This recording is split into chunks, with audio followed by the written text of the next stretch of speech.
آپ رحمتُllahi تعالی اپنے پڑوسیوں کا بہت خیال رکھا کرتے، ان کی خبر گیری فرماتے۔ اگر کسی پڑوسی کا انتقال ہو جاتا تو اس کے جنازے کے ساتھ ضرور تشریف لے جاتے۔ اس کی تدفین کے بعد جب لوگ واپس ہو جاتے تو آپ تنہا اس کی قبر کے پاس تشریف فرما ہو کر اس کے حق میں مغفرت و نجات کی دعا فرماتے، نیز اس کے اہل خانہ کو صبر کی تلقین دیتے، انہیں تسلی دیا کرتے۔ آپ کے حلم و بردباری، جود و سخاوت اور دیگر اخلاق عالیہ سے متاثر ہو کر لوگ عمدہ اخلاق کے حامل اور پاکیزہ صفات کے پیکر ہوئے اور دہلی سے اجمیر تک سفر کے دوران تقریباً 90 لاکھ افراد مشرف با اسلام ہوئے۔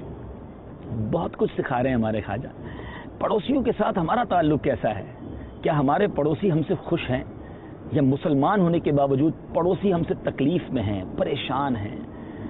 ایسا نہیں ہونا چاہیے۔ ایک بار نبی پاک علیہ الصلوۃ والسلام پڑوسیوں کے حقوق بیان کر رہے تھے۔ صحابہ کرام علیہم رضوان نے اس طرح کو عرض کیا کہ نبی پاک علیہ الصلوۃ والسلام نے اتنے حقوق بیان فرمائے کہ ہمیں یہ شک ہوا کہ کہیں آقا علیہ الصلوۃ والسلام وراثت میں پڑوسی کا حصہ نہ عطا فرما دیں۔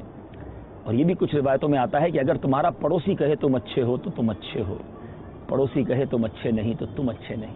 غور کیجیے کہ ہمارے پڑوسی ہم سے خوش ہیں۔ اسلام پڑوسیوں کے حقوق بتاتا ہے۔ اور پھر جنازے میں جانا، خواجہ غریب نواز کا اہل خانہ کو صبر کی تلقین کرنا، یہ سب ہمیں بہترین فرد بننے کی طرف ترغیب دلاتا ہے۔ ہمیں غموں میں شریک ہونا چاہیے، جنازوں میں شرکت کرنی چاہیے، مریض کی عیادت کرنی چاہیے۔ سنت بھی ہے، ثواب بھی ہے، دل جوئی بھی ہے، اور محبت کے فروغ کا ذریعہ بھی ہے۔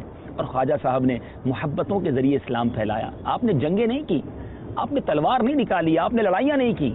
یہ ایک بڑا مسکنسیپشن دنیا میں پھیلایا جاتا ہے کہ اسلام تلوار کے زور سے پھیلا ہے۔ اب نبی پاک کی سیرت سے لے کر اولیاء کرام کی سیرت تک آ جائیے، لاکھوں کروڑوں مسلمان ہوئے، محبتوں سے ہوئے، معاف کر کے ہوئے، درگزر کر کے ہوئے، اچھے برتاؤ سے ہوئے۔ اگر آپ آج بھی کسی کو اپنا بنانا چاہتے ہیں، واقعی دین کا کام کرنا چاہتے ہیں، اپنے اندر نرمی پیدا کیجیے، مسکرانا سیکھیے، شفقتیں بکھیرنا سیکھیے، لوگ آپ کے قریب آ جائیں گے۔ اگر کسی سے کوئی بات منوانی بھی ہے تو پیار سے منوائیے۔ لڑائی مسئلے کا حل نہیں، جھگڑا مسئلے کا حل نہیں۔ اور دعوت اسلامی محبت، پیار اور اسی طرح کے انوائرمنٹ کو فروغ دیتی ہے، اسی طرح کے ماحول کو اپنانے کی ترغیب دیتی ہے۔